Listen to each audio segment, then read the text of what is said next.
What's up, guys? Welcome back to Newswave. So as we head into the Switch 2 generation, there are a lot of questions around the new, larger Joy-Con controllers, specifically though, the joystick itself, and if it is maybe using Hall effect sensors instead of what they did previously with the current Joy-Cons that of course had all kinds of issues with stick drift. Well, now Nintendo has at least given an answer if they are using them, and it's of course has caused quite the reaction online, but we'll go over all of that here today. Also, we are going to be talking about an issue that's been plaguing the PlayStation Store for a while now. It's actually come to a bit of a head to where people are actually looking towards the refund policy now for the platform. And we have an answer for the eShop with the Switch 2. Does it run better? And is it still quiet? All of that and more. So if you guys enjoy this video, make sure you hit that like button. Helps out a ton. And if you're new here to the Spawn Wave channel, make sure you subscribe down below. And of course, members for the channel do get Newswave early. If you would like to learn more about that, click the join button or the link in the description down below. And we're going to start today with Square Enix, who continues to tease, feels like, that Final Fantasy IX remake. We can see in their most recent message, this over on their official Twitter X account, saying, if you know, you know, and a little screenshot there, my memory is really part of the sky. This, of course, referencing, without any real spoilers, it's a reference to Final Fantasy IX. Now, we do know that their anniversary website is open, so naturally they are going to be putting out different messages and just things referencing Final Fantasy IX, as in July, they'll be celebrating the 25th anniversary for the game's original release back on the PS1 in Japan. And this makes a ton of sense for them to announce the Final Fantasy IX remake that's been rumored for what feels like years now.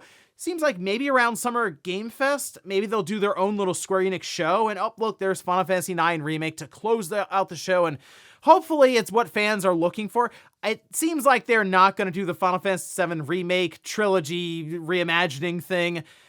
Sounds like it's going to be more of a one-to-one adaptation, just like better visuals and presentation, and I feel like for something like Final Fantasy IX, I think that would be the best case scenario there, and in fact, it sounds like that's what they're doing. So here's hoping they do have that prepared as a big thing to show, because it would be a real shame if they did the whole anniversary, all this teasing, and it was just like merchandise or something. Also, if you're someone who's ever tasted your Switch cartridge, you know it's not a good idea because they're designed so that you don't actually swallow them, and you'll usually spit it out before any of that happens. And a lot of that has to do with a coating that just tastes bad that they've put on the Switch cart. And it also looks like they're doing the same thing with the Switch 2. This is posted up. This is over on GameSpot.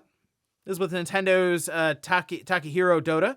Says, "We don't want anybody to be at risk of any unwanted consumption. We have indeed made it so that if it enters your mouth, you'll spit it out. Not that it's going to like poison you or something, but it's going to taste bad, right? Like usually with the current Switch 1 has like a real bitter taste to it, specifically on the label. That's where it seems to come through the most. So when the Switch first came out, there were videos and posts and stuff, people just licking their Switch cartridges, and then their reaction after that. It's not a pleasant experience, so I wouldn't advise it. And then looking at the Switch 2 cartridge, it's red. Maybe they'll make it spicy or something. But yeah, it's small enough to where a child could eat it, a pet maybe, so it makes sense for them to at least put some sort of coating on it. So yeah, don't put the Switch 2 cartridge in your mouth, unless you want to find out what it tastes like, and well, you'll find out for yourself then. Oh, and just a real quick update on Hades 2. As we can see, this was posted up. This was by Supergiant. It says, as a correction, we have confirmed that Hades 2, version 1.0, will be launching on the original Nintendo Switch, as well as Switch 2, in addition to Steam and Epic Game Store, where it's now in early access. It won't just be on Switch 2. I think there were some concerns, kind of like what happened with Silksong, where people were wondering, is this still going to Switch 2? It is. Same with Hades 2. Now, it does appear to be a console-timed exclusive for the Switch and Switch 2, and that's what happened with just Hades, the first one. It was a timed exclusive for consoles anyway on the Switch, and just seems like a deal between Supergiant and Nintendo, which Nintendo knows that in terms of indie games, I mean, Hades being a big one there, sure, but like Hades 2 pulls a large audience, so never mind, yeah, why not go ahead and continue that partnership for Hades 2, but that tells me that, I don't know, in like a year or so, it'll probably show up on the PlayStation and the Xbox following what happened with the first game when all of that went down. And guys, with some of the quick news out of the way, let's get into the bigger stuff. Let's start right away with the Switch 2, those larger Joy-Cons, and stick drift, which Joy-Con drift was an entire thing that's been covered over the course of the Switch generation, to the point where we had class action lawsuits and Nintendo outright trying to dodge any kind of references to Joy-Con drift, probably because their lawyers were sitting 20 feet away off camera and like doing these as they were talking about it. So in this case, were they able to figure something out for these newer Joy-Con controllers? Now, they spent a lot of time talking about the sticks themselves, the larger form factor for them, the larger buttons at the top. But naturally, people want to know, did you guys solve the issue with Joy-Con drift? The thing I've noticed in all these interviews is none of them want to talk about drift at all. They don't want to mention it. They're just talking about the new controllers. And they're like, we rebuilt it from the ground up. That's pretty good, right? So in this case, Nintendo Life did have an interview, which we can see here. And this was with Nate Bildorf, the Senior Vice President of Product Development and Publishing at Nintendo of America. They ask, let's jump off the sensitivity stuff then and talk about the stick of the Switch 2 Joy-Con because it feels so different to the original Switch's analog stick. So is it a Hall effect stick? Were you inspired by the Hall effect stick? Well, the Joy-Con 2's controllers have been designed from the ground up. They're not Hall effect sticks, but they feel really good. Did you experience both the Joy-Con and the Pro controller? Okay, so after this, really we just care about the answer. Is this using a Hall effect sensor in the sticks? Or no, it's not. It goes on to talk about how quiet the sticks are, which we've already gone over that before, and it seems like they're really proud of that, by the way. Mentioning Smash Brothers, where if you're in a room and everything's quiet and you have 4 people playing it, it's just a lot of clicking and clacking all over the place, the joysticks hitting the sides, and yeah, you know what I'm talking about there. But they seem really proud of the idea that the joystick is quiet now. I guess technically if you're playing the Switch 2, I don't know, on a plane or just somewhere in I'm trying to think of a very quiet environment, maybe in bed even, you won't hear the clicking and moving of the sticks and stuff. I guess we'll see when it comes out. But Hall effect sensors, specifically the idea here is it uses magnets and no real contact points that can wear down over time, which was a major issue with the Joy-Con on the current Switch. That's really what the big thing was with Joy-Con drift. The dead zone area would continue to expand, and you'd get to a point where it was extremely sensitive and it would start having false readings. So really the idea here is you should be able to customize the dead zone and play around with it to where it is set up so that even if it's very sensitive within like a small margin, you could technically grow the dead zone sensitivity so that it won't pick up every little thing that are false readings. And a lot of that was just from, we looked at it in several videos and many places have, where you have these little teeth that are running back and forth on pads that are detecting it, but over time it would kind of scrape down that pad and it would just say, oh yeah, you're moving up left just a little bit, so now your character is going to walk very slowly in that direction, and it was experienced all over the place. So not using Hall effect joysticks is something that, of course, has become a major concern at this point. How can you not have concerns coming off of the current Joy-Cons? They have a lot to prove, and that's the thing. At this point now, knowing it's not Hall effect sensors or a stick that they're using, I want to know what it is, so I'd like to open it up and check it out, and I'm sure many people will.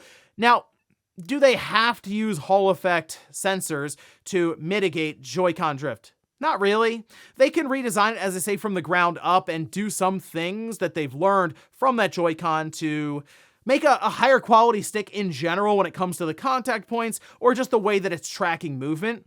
And there are different kinds of sticks you can use for that, and maybe they decided to go back, re-engineer everything, and now they have one that is much less prone to stick drift.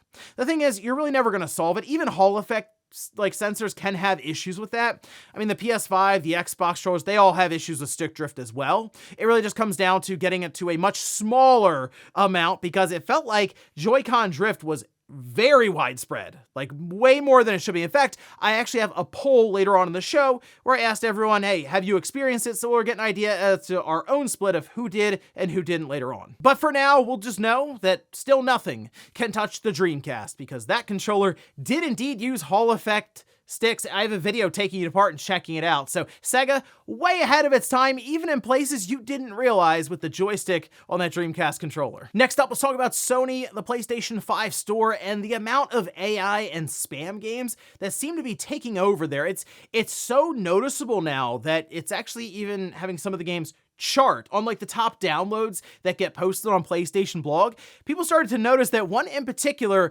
was there, and after connecting the dots, starting to realize that maybe it is time for Sony to revise their refund policy, as it could potentially have some of these games not even attempt it because it's easy enough to just refund and get your money back, which we can see. Here's a Reddit post, for example, where it says Sony's lack of any meaningful refund policy is fueling these constant shovelware scam games on the PlayStation Store. Now, they do reference this PlayStation blog where for PSVR 2 games, there's a certain title on here that, the listing was up for longer than it should have been, I'll say, and it was Flight Simulator Delivery 2025 VR. Now, it placed 4th the month of its release, which really was only up for like 2 weeks or so, I think, not even. But in the US, Canada, 4th spot. In the EU, it was number 1 for the PSVR 2 games, Flight Simulator Delivery 2025 VR. I'll let you think about what game it was trying to emulate and maybe where it got some of its marketing materials, quote unquote, we'll say. But yeah, this is also from a company that is known to put these sorts of games out there, 404 Games, where they make kind of carbon copy or AI type games that are just ripping assets and putting together a very cheap build of a title that is not at all representative of what they market and display on their store page. And what they do here then is take advantage of the idea that if you buy that game, you can't get your money back. Like Sony's refund, I mean, really all of them for the most part. I mean, Microsoft is the one maybe the most lenient, I think, but none of them are like Steam, where you have a 2-hour window. If you play the game for less than 2 hours and you don't like it or there's something wrong with it, you hit refund, no questions asked, boom, that's it. It's done. You get your money back. You return the digital game, right? You don't have access to it anymore. So the idea here is if that existed on PlayStation, on Nintendo, on Xbox, just a quick menu, couple of button presses, and boom, you're done, then you wouldn't have these games showing up because everyone would just return them after realizing, oh, I got kind of scammed or duped by this listing to buy Flight Simulator VR 2025. And the thing is, you're going to see these pop up in more clever ways like this because things like Flight Simulator has been rumored to be going to PlayStation for quite some time. So why not make a false listing and collect 15 or 20 bucks? And that's it. Like, you're kind of locked in at that point. You can't get your money back. What you end up with is just this really junk-looking title that is in no way Flight Simulator 2025 VR. So I'm not sure if this is something that Sony will continue to consider going forward, because the thing with this that you really have to think about is if there's no option for physical and it's all digital, and with Sony, it all goes through this particular storefront, you kind of need a refund policy, like a one that's more automatic, similar to Steam. Otherwise, that is going to have an incredible amount of power on the side of publishers. In this case, some like 404 Games that just show up out of nowhere and put these AI-made games on the storefront, and of course, Sony. So at that point, yeah, you might actually see regulators show up. So it might not be a bad idea for Sony to get out in front of that, come up with a better refund policy here in the coming years as we head towards what we all figure is that all-digital future that at this point, looking around, might be starting as soon as the PlayStation 6. We'll see. Next up, let's talk about some classic Call of Duty games that seem like they're getting ratings for a re-release. This we can see posted up, and this one was from PlayStation Countdown, as people started to notice that ratings in Australia were going live for Modern Warfare 2 and Modern Warfare 3, that being, of course, from the Call of Duty franchise. And these would have been the ones that released, say, back on the Xbox 360 and the PS3. And we have seen Modern Warfare 2 have its campaign released on the PS4, but no multiplayer. And it seemed like it would make sense for them to then move to Modern Warfare 3. However, the interesting part is this does appear to be a PS5 cross-gen edition, as described by this classification in Australia.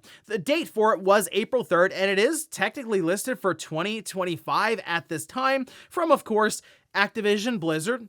And this seems like something where I guess we're going to have Modern Warfare 2 campaign moved over, as well as Modern Warfare 3 campaign. That's kind of where my baseline would be for this. I thought about the multiplayer, and I know a lot of people are like, this could be it. Modern Warfare 2 multiplayer, remaster, maybe even Modern Warfare 3, getting its multiplayer brought up. The only thing with that is, it would be awesome, because I wouldn't mind going back and playing that with a more remastered version of it. Yes, you have backwards compatibility right now in the Xbox Series, but I like the idea of them remastering it, bringing it up, and having the multiplayer lobbies open and ready to go with a newer version. I think that'd be a lot of fun. The only thing is, I feel like right now what we see from Activision and Microsoft is trying to funnel everyone into one Call of Duty game, basically, which is their launcher that they have. Maybe it's possible this could also be part of that launcher. That's just how they want it. Call of Duty. One thing on your dashboard, that's it.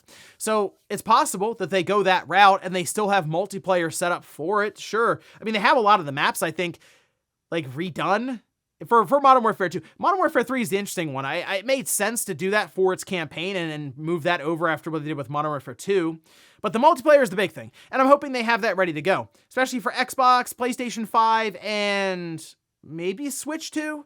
Seems like we're still waiting for Microsoft to get their own Switch 2 train going here with all kinds of games going over like they did with PlayStation. So I guess whenever that starts up, we can probably expect some Call of Duty stuff like this to make the jump as well.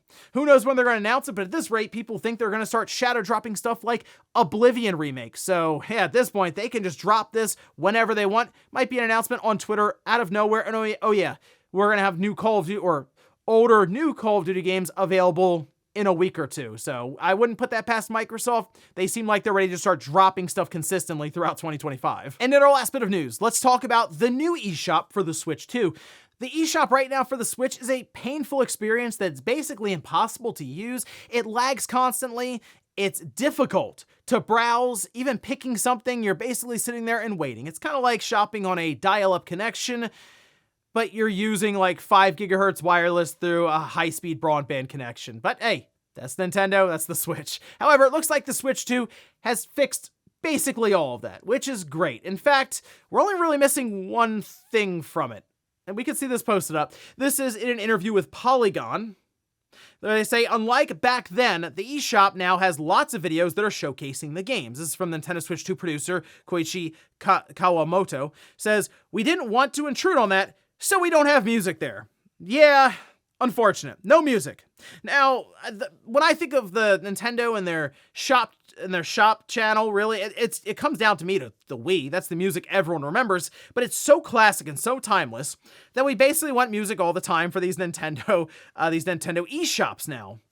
That's not a bad point, though, to make that, hey, there are trailers that just play and we've kind of integrated into the eShop. In fact, they say they wanted to make sure there was a smooth experience, that the scrolling of the list doesn't stall, that it's very smooth, pages load fast. Like, the eShop seems like it did have a nice overhaul to the point where it actually functions.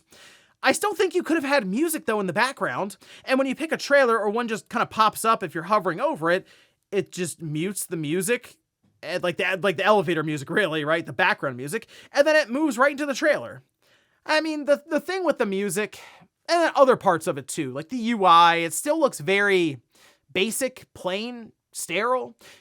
People do look to Nintendo to have some of the quirkiness to them, like the weird, wacky stuff, right? So it still makes it very Nintendo-like. And unfortunately, the Switch OS, while it is fast, it just doesn't feel that much like Nintendo.